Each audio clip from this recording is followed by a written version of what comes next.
Howdy folks, so happy International Women's Day 2021. This year I wanted to shoot a little bit of video to explain why I'm turning my back on International Women's Day 2021.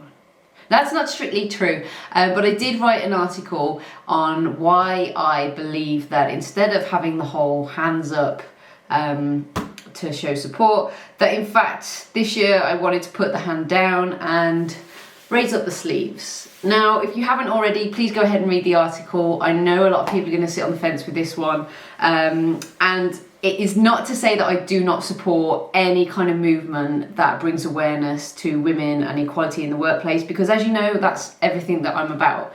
It's everything that She Who Dares is about. Good plug there. But it's kind of born out of a little bit of frustration.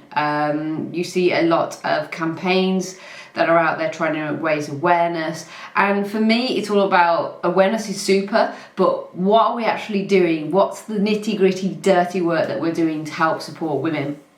And it's something that I'm massively passionate about. Now, this time last year I released a video which was all about my wishes for years to come and women in engineering or any other field that women basically are underrepresented in. And this video, it got a lot of traction, and you know what? Let's just view it now, just a little bit of the video. Let's recap. As a young girl, I never understood what women's rights were. In my mind, there was no question that boys and girls were equal already. So when the time came to choose a career path, I kept it simple, asking myself, what would I find exciting? What would keep me interested? And most importantly, what might I be good at? Construction kind of found me in that way, and it ticked all the boxes. Little did I know that it would change my perception on equality. After 15 years of a successful engineering career, that little girl now has experiences, questions that are left unanswered, and most importantly, a story to tell. Firstly, where are all the other women? How can a job which I find so rewarding, exciting and ever-changing be overlooked by a whole gender? Maybe it's because women just don't know about it. So I've started to shout, as others alongside me also do, about just how great this industry is and how you too can have a rewarding career. But as I recall events and my own experiences, I must not forget the harsh reality of what I've been exposed to over the years. Experiences that shouldn't have a place in the industry right now.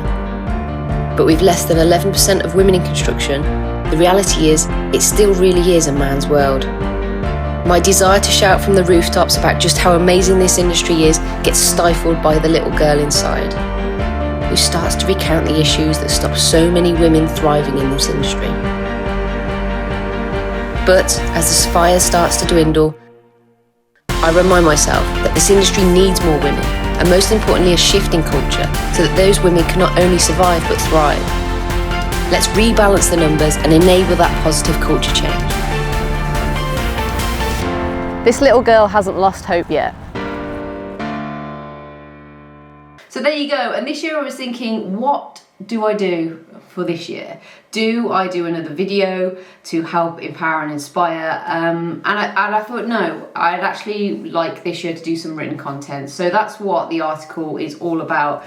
My views, I'd love it, like I said at the start, if you guys went ahead and read the article. And yes, International Women's Day. Let's hope that this is not a thing of the future. It sounds crazy, but if we don't have an International Women's Day, then it means we've solved a problem. Similar to Black Lives Matter, similar to supporting LGBTQ+.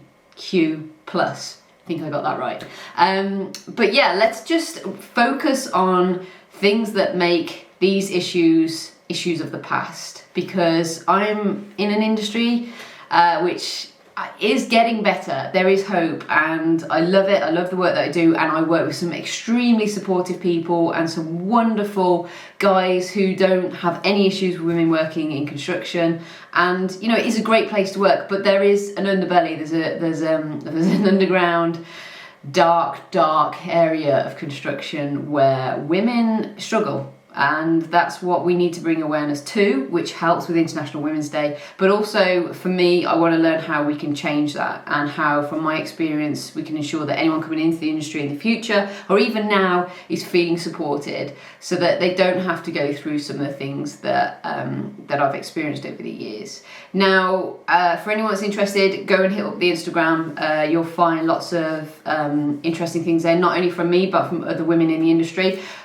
The podcast, yes, the podcast. I interview women from all over the world in different trades, in different areas where they are underrepresented, and it's so important for you to hear their stories and hear their views and hear their experiences.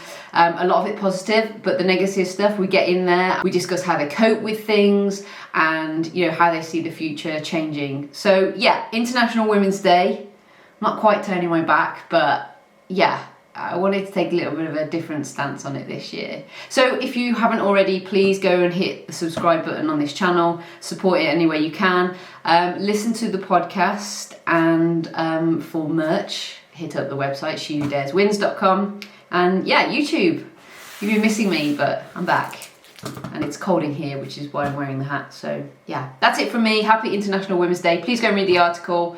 Check out last year's blog. Go and support all the women in your life. I'm not completely turning my back, but I am rolling up my sleeves.